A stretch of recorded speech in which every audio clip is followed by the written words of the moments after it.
Today I have a Mazda key fob and I'm going to show you how to replace the battery on a Mazda key fob. Now I'm going to show you how to do this. It may look complicated, but don't get intimidated by it. I'm also going to show you how to access the physical key within inside of this Mazda key fob. Alright, but before I get started, if you find my video helpful in any way, can you give me a thumbs up as well as subscribe to my channel? I'll appreciate it tremendously. Alright, so here is my Mazda key fob. Now I'm going to access the battery in order to change it because occasionally the battery will die and it needs to be replaced. Alright, so what I'm going to do is first I'm going to access the physical key in here. I'm going to show you how to access the physical key, and that will enable me to actually get to the key fob battery. So what I'm going to do is, if you look at the top of your Mazda key fob, this right here, there is a switch right here. Now this switch right here will open up a side panel, exposing the physical key. So I'm going to go ahead and do that. So I'm going to find this. I'm going to take my finger. You might have to have a little bit of fingernail. If not, maybe a pencil or the tip of a pen. You just simply slide it down that way. So that's what I'm going to do. I'm going to slide it down this way. Slide it down this way. And it loosens up the side panel. And I can just pry it open. Once I do that,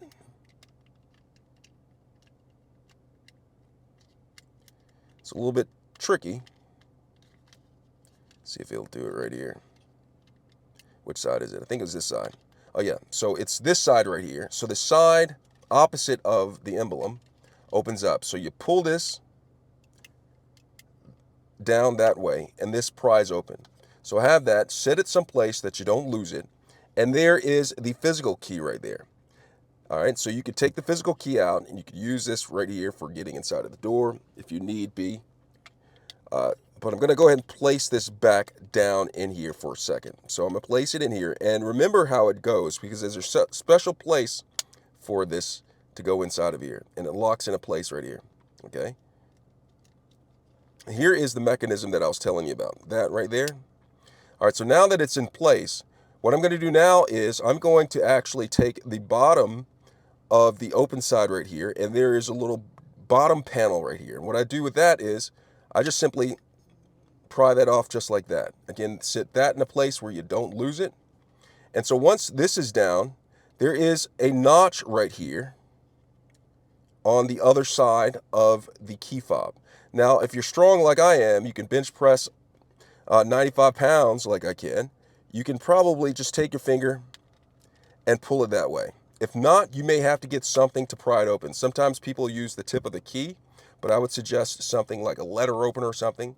And you just pry the letter opener, if you have one, in there and then twist it like that, and it pops open this part at the bottom. So I'm going to take the physical key and put the physical key back into place so I don't lose it. And then I'm going to take this and just pry open the other side. Now remember, this panel, make sure you don't lose that. Place that in a place that you don't lose it. And once you have it open right here, there is a panel for the battery. And if you need to know what size battery, what type of battery to replace, it is a CR2032.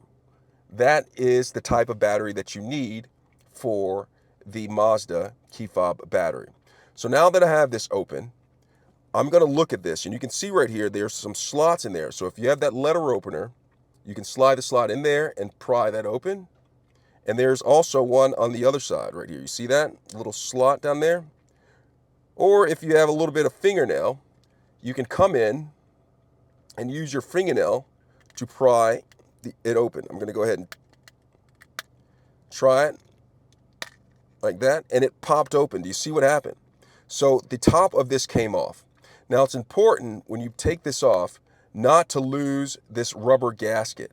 And this rubber gasket helps prevent some types of moisture and dust from getting in there. And sometimes this can pop out. And if it pops out, just simply place this back into place. There's a ring, divot, or ditch that goes in, okay? So now that I have this open, I can go ahead and take the battery out. Now, if you're having problems getting the battery out, perhaps you can remove the rubber gasket and use something of like either your fingernail or the letter opener if you still have it, and you'll look closely, and there is actually grooves down here in the notches to where you can actually get underneath it and pull the battery out.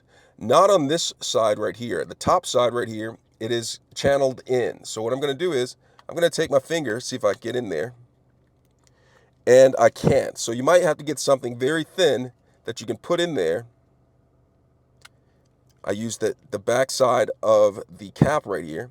I just pressed down on here and pulled it up, and the battery came out like this. So I'm going to take this, and remember how it came out. Okay, the flat side is facing upwards. The flat side is the positive side. You see that? Positive, upwards, positive, upwards. Remember that, okay? So once you've taken out the positive upwards side right here, you can go ahead and take this out. But I'm going to show you something again. On the bottom side, this is the negative side, and it's not completely flat all around. And remember that this is the side that goes in first, like that, okay? You take this battery, and you can go ahead and toss discard of it because that's the old battery, okay? So if there's any dust or anything whatsoever in here, you'll want to go ahead and get out the dust because dust accumulates. Remember, if this gasket right here comes out, I'm going to pull it out for a second so you can actually see the gasket itself. I'm going to get this key, and I'm going to remove the gasket, okay? So when you remove the gasket right here, this is the rubber gasket right here, make sure you clean out any dust or any particles down in this way right here. Make sure you get rid of that. Blow off any dust that's on this. And once you get it all out, you're going to go ahead and place this back into place right there. All right, so that's the rubber gasket. And then you're going to get your fresh new CR32 battery. And there's a lot of different brands that make the CR2032 battery. You want to make sure you get that. And I think the manufacturer also recommends a certain brand. I'm not entirely sure, but in my experience, you know, I used whatever brand I can find that is this exact model where it's a CR2032. So once you get that, remember this, the negative side goes in first, negative side down, positive side up. And it shows that with a positive on the top, flat side. And I'm going to take this, and when you go in, you want to slide it in to the grooves. You see how that's grooved, the little channel right there, or the little cave in there? That goes in first. Once you have that in first, you're going to take your thumb or finger. Is your finger a thumb? I'm not sure. Anyway, so you have that, and you're going to go ahead and just press it down. And when you press it down into place like that, the battery is back in. And so you're going to take your cap on here, you're going to line it up, make sure it's facing the right direction, correct direction, line it up, and press down, and it kind of snaps into place. Rubber gasket in there, okay? Then we're going to go ahead and put on the cover. Okay, so I'm going to take the cover and go ahead and line it up and press it down until it snaps into place. All right, we have that. Then I'm going to flip it back onto this side. And remember the physical key that I had. I'm going to take the physical key, and then I'm going to go ahead and line it up just like that. So take the physical key, line it up. All right. And then I'm going to go ahead and take the other panel for this side, and I'm going to line it up correctly. It won't go in if it's not lined up properly. You can go ahead and play around with it and figure it out. Don't try to force it too much if it's not meant to be. So once you have it on here, and then I'm going to take the bottom panel. Remember we took the bottom panel off? Line it up correctly. The bottom panel. and then snap that into place, just like that. All right, and so now that is how you replace the battery on a Mazda key fob. I hope this video was helpful. Thanks a lot for watching.